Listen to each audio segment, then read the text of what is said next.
In this video, we're going to show you how to change out the controller in this Thermonics chiller.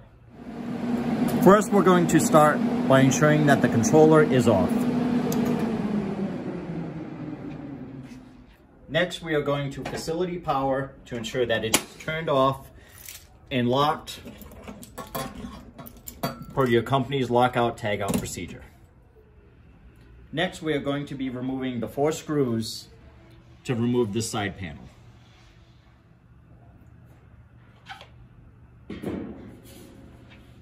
There is also a ground wire at the bottom of this panel that will need to be disconnected. We now have full access to remove the controller for replacement. We will now remove the Ethernet cable and the flash port cable.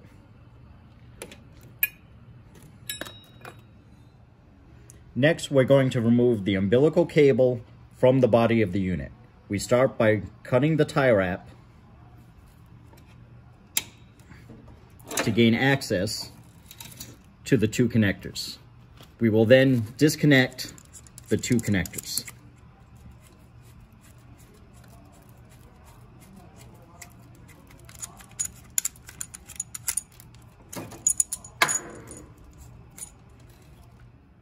We will now disconnect this wire bundle from the main board of the controller.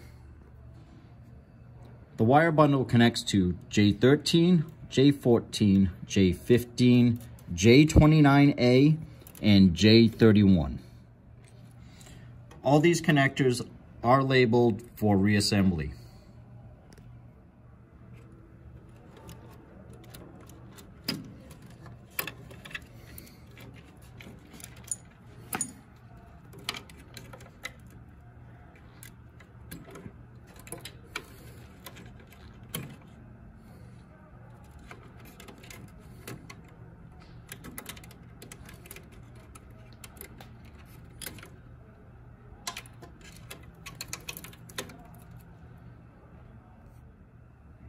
At this point, all electrical connections have been severed from the controller. We are now left with the mechanical connections. We will now remove the 4 screws holding the controller to the chiller chassis.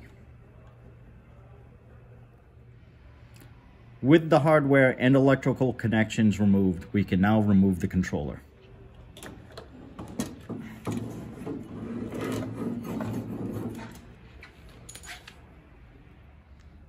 Now that the controller is removed, we will need to remove the 2 mounting brackets and the tie wrap mount to be placed on the new controller.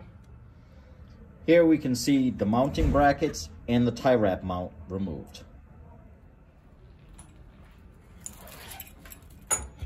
With the new controller, we will now install the mounting brackets and the tie wrap mount. These brackets are universal and will work on either side of the controller. Please ensure the mounting screws are facing forward. Now that we have the mounting brackets, we will now install the tie wrap mount.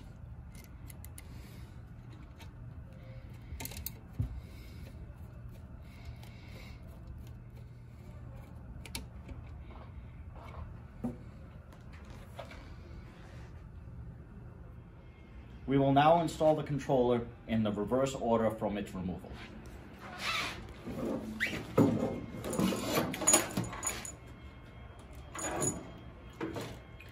Reinstall the 4 screws into the mounting bracket.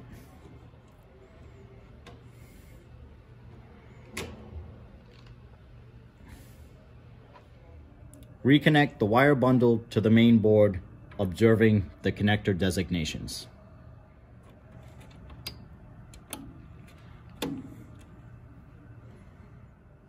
We will now connect the umbilical cable with the 2 connectors.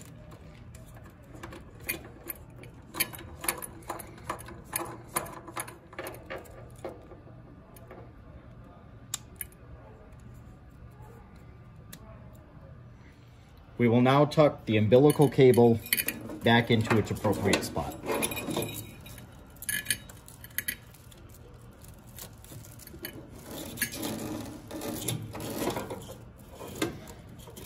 and secure it with a tie wrap.